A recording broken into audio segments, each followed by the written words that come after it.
So as everybody at the time of this recording already knows, the Oblivion remaster. Hold on, I don't want to yell that again. Remaster. So they Came call it a out. remaster, but it's fucking a remake. It's a remake. Come on. No, but they said remaster, and I'm not. I don't They care. what said they John that, cannot but- get not in getting trouble straight again. flamed again, bro. Do not, I think John you're cannot wrong. get in trouble I have a again. hard time calling it a remake because it's an Unreal Engine wrapper on top of like the original game. Like it is a remaster. You guys by are getting any canceled so definition. hard. So wouldn't they have Please, had to everybody remake stop. it since it's in a different engine? They had to remake. No, it's they had to remake like assets, but I mean I think it still operates off the old same old engine, like the same old game logic and stuff. Right. Anyways, not really important. You know me. If I had my choice, this would have been a remaster of Fallout 3. But you know, you get what you get, you know. You do. So I booted it up, and I will, you know, as seen online already, I can attest, you can make some freaks. Character creator good. And beyond that, I maybe played an hour. Yeah, I ran around, you know, I stabbed a few folks. Probably I haven't gotten too much further. Has anybody else play this yet? I Greg? played. I have.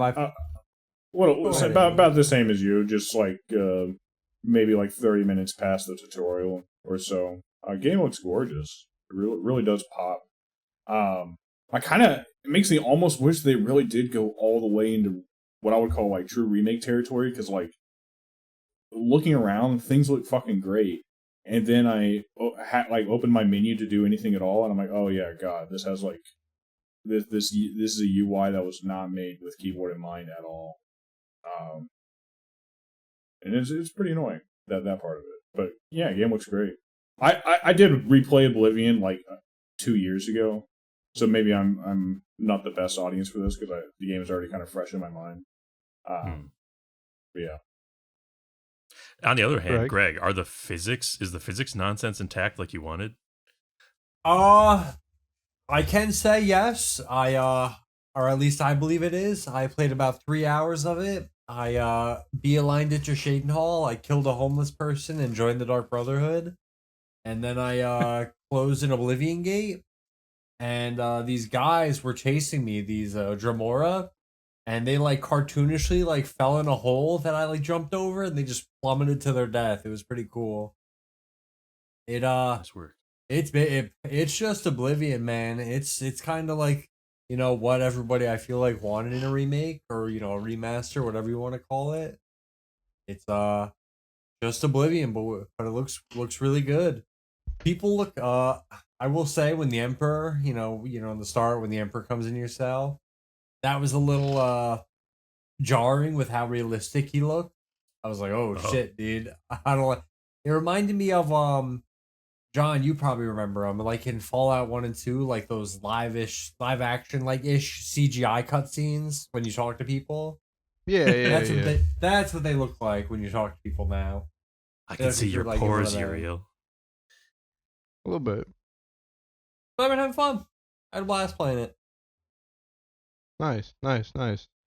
Yeah, not too much of that, but hey, it's on the Game Pass. I mean, it's everywhere, but you know, it's on the Game Pass, so $10, give it a try.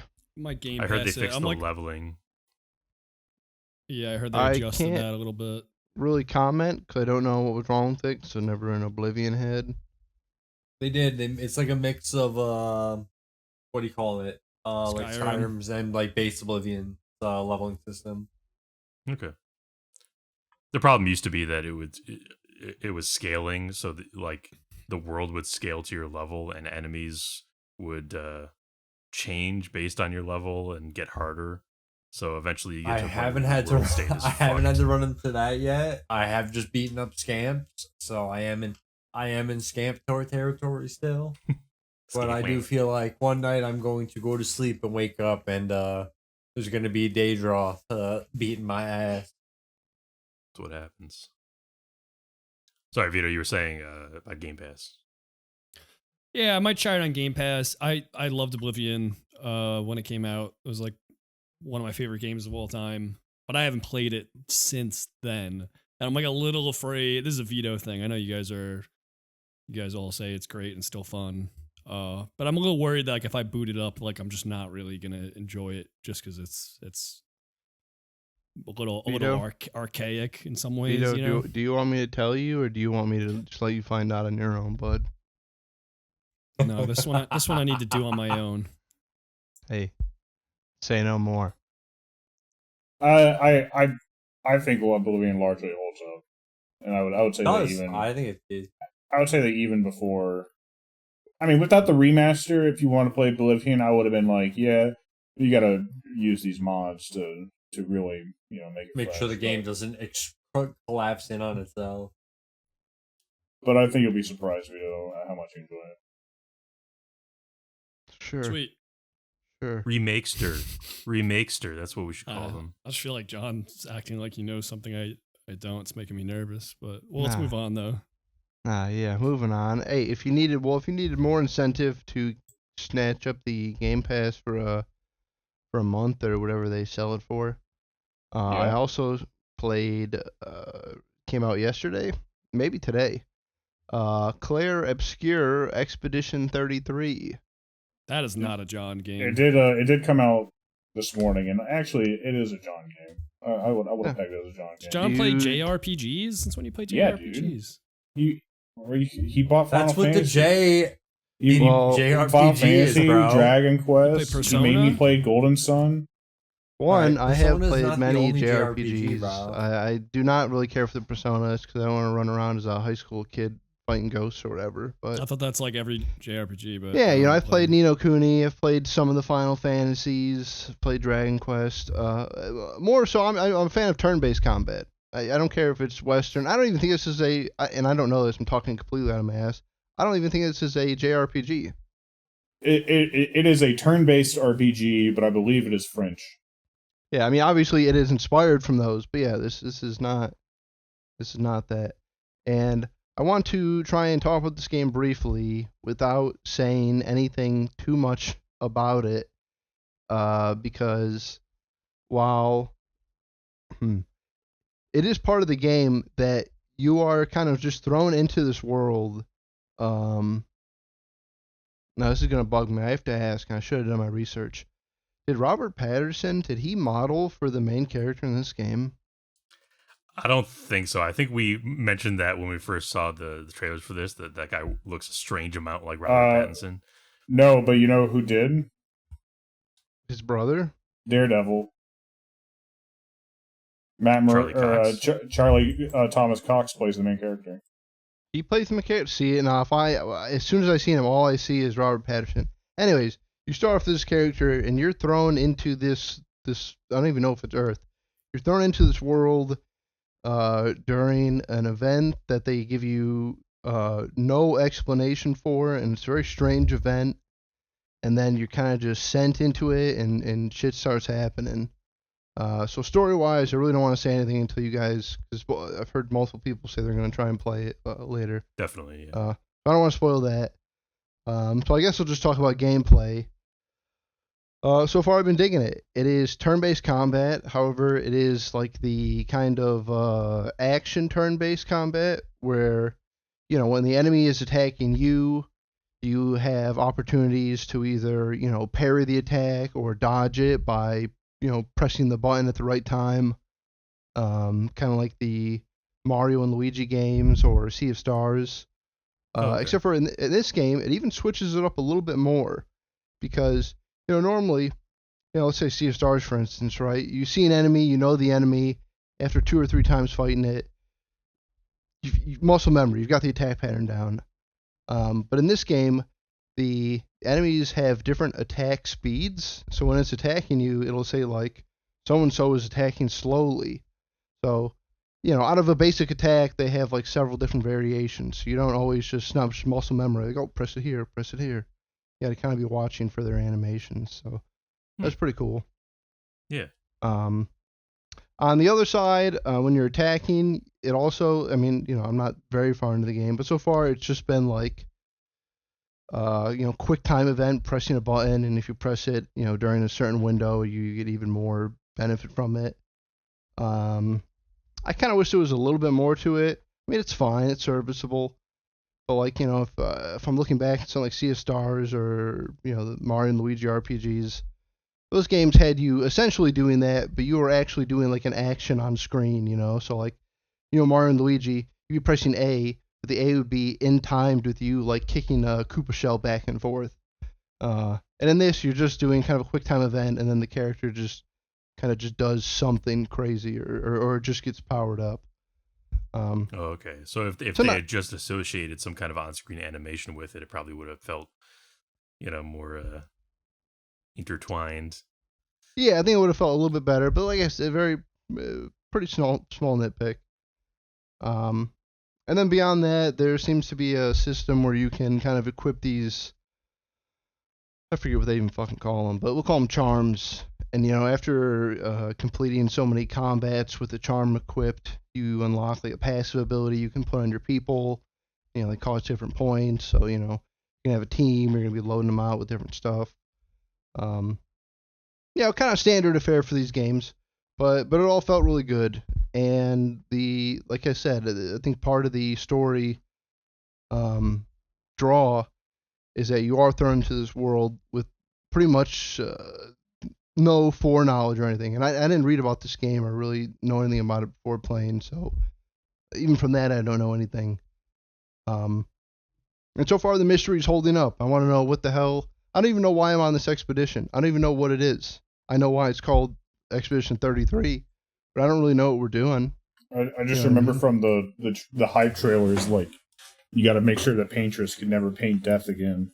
That's exactly. That's the only thing I know in the very vaguest sense is we're going to, kill the Paintress. Like, nobody tells me.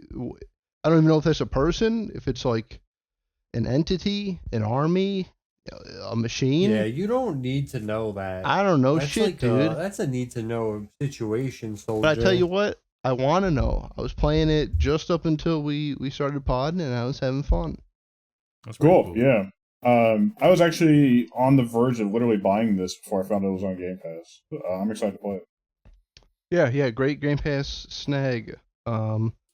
I would like to talk about it more, but like I said, I can't. I don't want to get into any story elements and spoil anything for you guys. So we'll wait till next week.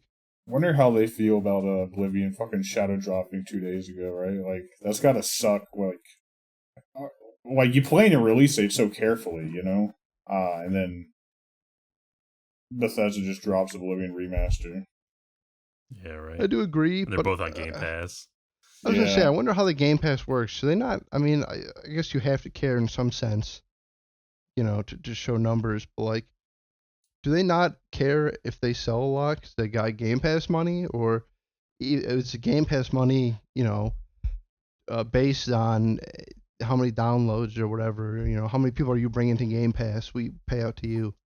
Obviously, I don't know if any of us know this, but I wonder. Who knows if it's changed? But I mean, we know from certain leaks, especially during like the court cases a few years ago, that it was just a large amount of money up front offered to release your game on Game Pass day one, and that was always the big selling point, is that like as developers you're like, oh, okay, well, we get to just focus on making a good game, and we can care a little bit less about profitability because we have guaranteed profit.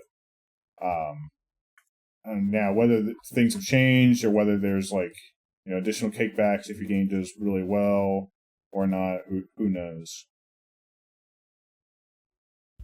Video game? Not that this affects sales, but it has been nice to see the two studios being hyped for each other's game releasing. Because I'm sure the Clair Obscur people are fans of Oblivion, and sure. the team that did Oblivion, or at least Bethesda or whatever, have been like kind of hyping up Expedition 33. Now, Vito, I've never really known you as a turn-based RPG man. I'm not, but mainly just because of the anime-esque like parts of those games. I don't really like. I never liked the plots. There's always just a lot of characters like whining. Wasn't crazy about the gameplay either. But if this is like turn-based RPG, but it's not like a JRPG in that way. Maybe this is the game that I might like. I don't know. What do you think? No. No? I don't take any enjoyment out of saying these things. I just, No, I know you don't. I know you don't. But you really don't think I that kind at of all? do. well, one, I will say that there have been a lot of cutscenes in this game. There are cutscenes so far. Oh, Yeah. So and there has been some people whining. oh.